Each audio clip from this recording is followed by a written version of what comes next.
Say you have no races. Let's say you have no classes, no nothing. There's no purpose in your life. People need to have purpose to get up. They need purpose to perform. You need to get to a point in your life where there's nothing on the docket. There's no 5K. There's no, I'm going to get into school to be this or that, and still perform to the highest level. Because what people don't get is one day that thing's going to come up. And if you're not constantly performing without purpose, you're not going to be ready when the time comes. It's this magical thing, purpose, that we're all looking for. But what's funny about it all is that we need these things to perform. But we don't take a second to realize the purpose is always there. The purpose never leaves us, because the very purpose is you. You are always the purpose. There may be another purpose, like being a SEAL or going to college or whatever, but the main purpose in life is you. So if you wake up in the morning and you don't want to do something, you don't care enough about yourself. And that's what you need to really research is, man, why am I not doing this for myself? Because that is the number one purpose in life, is to better oneself. So that's the only purpose I fucking need. So the reason I get up every day, even though there's no race or there's no school, there's nothing in front of me, is because I have pride in myself. The most important conversation you will ever have in your fucking life is the one you have with yourself. You wake up with it, you walk around with it, you go to bed with it. Eventually, you're going to act on it, whether you're good or bad. You have to. That's why the whole thing about this book I have, it's about you. It is about you. It's strictly about you finding who you are. So many people die, live 100 years, never fucking know who they are. Never know who they are. You have to look in that mirror and know there's so much more in here, man. Because I could literally right now be a 300-pound guy spraying for cockroaches still to this day if I did not look in that mirror and say, there has to be more to this. This can't be it. And then willing to go into it, dive deep into it, and give all I have to find it. So that's what all that's about. I get a lot of questions, people asking me for help. So I asked them, what have you done to help yourself?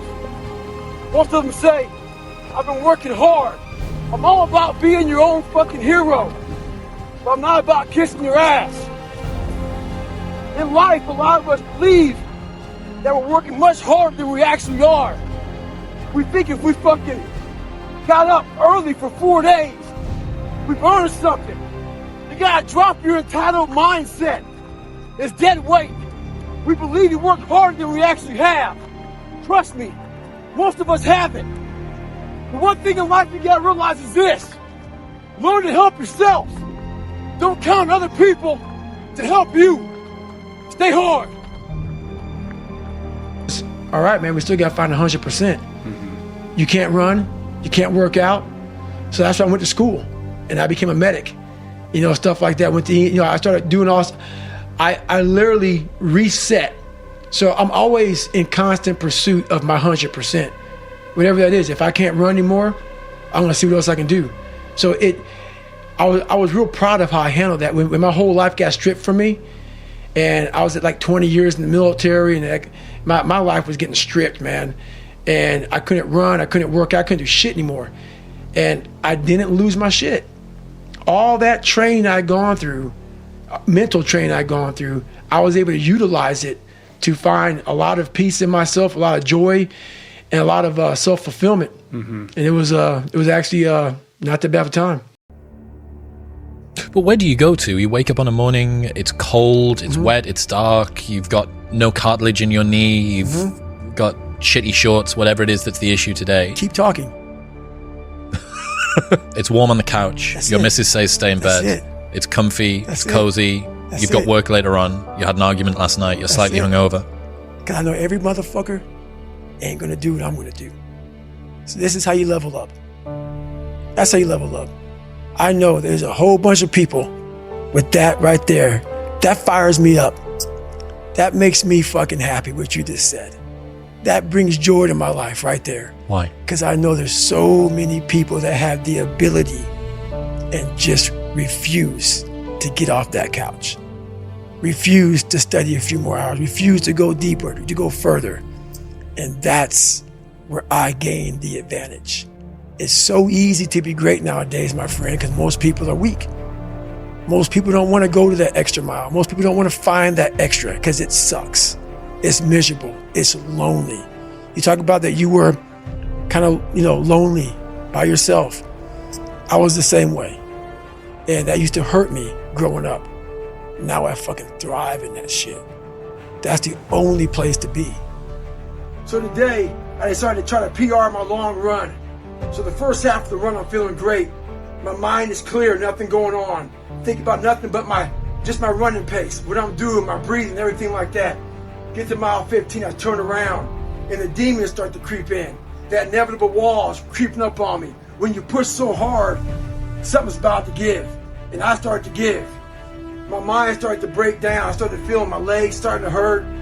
I started feeling dehydrated. Started feeling sorry for myself. Started looking around. No one knows I'm fucking out here running. Why don't you go ahead and just stop? Call your girl, have her pick you up. And that's when I feel like a little bitch. And this is when your mind has to fucking change. You gotta start thinking, I'm the grittiest motherfucker in the world. Your dehydration? Fuck it. Lick your motherfucking lips. Your fucking legs are all sore. You feel like you got shin splints and stress fractures. No, you don't. You got sore fucking legs. Get out of your head and stay hard. So many of us come from these small places in our mind that we're not willing to think outside of only what we've seen.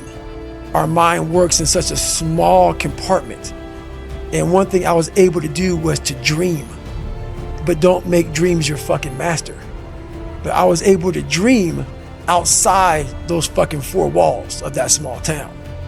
And until you're able to really put yourself into that dream, but don't make dreams your master, that's where you truly become what you're destined to become. A lot of people sit back and they dream about being a sports figure, or dream about being a SEAL, or dream about being an astronaut, and all it is a motherfucking dream. They don't put the work behind the dream. That dream has become their fucking master. When you become the master of your fucking dream is when you say, I want to go be a Navy SEAL, and you say, okay, I'm going to lose 106 pounds in less than 3 fucking months. The dream was the one thing I thought about, and the dream was now gone. Now, what comes in, the dream goes away, and the fucking laundry list of fucking details and tasks come up. Gotta do this, gotta do this, gotta do this, gotta do this. That's when you become the master of your dream.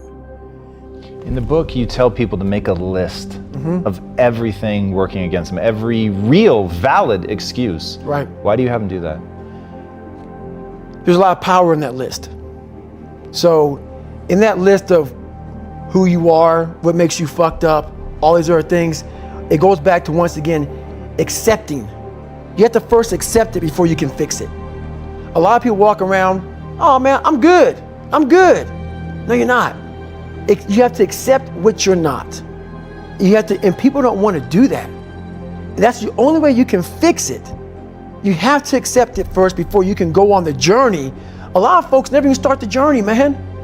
They never start the journey because they live in this fake life that who they want to be, they act like they are, but they're not because they haven't fixed all this stuff yet. You got to fix this first before we can start our journey in life. So that's why I have them make this list. You fix these problems, now your journey can begin because you no longer care about how people are judging you. When you care more about how someone's judging you, you're gonna stay right there. There's no forward momentum. So that's the whole thing about that list. So let's say the first one is, you're not the smartest person in school. I had that issue. So my big thing was how I addressed that problem was I had to sit down. Each thing that is wrong with you has to be a focal point. You can't look at this gigantic list and say, I gotta change all this shit. My God, this is crazy. No. You take off the first one, I wanna be smarter. For me, that was my thing. I have to become more intelligent. I have such a severe learning disability, man, I can't retain shit. I had to now get that one thing and then strategize in that one problem. How can I do this?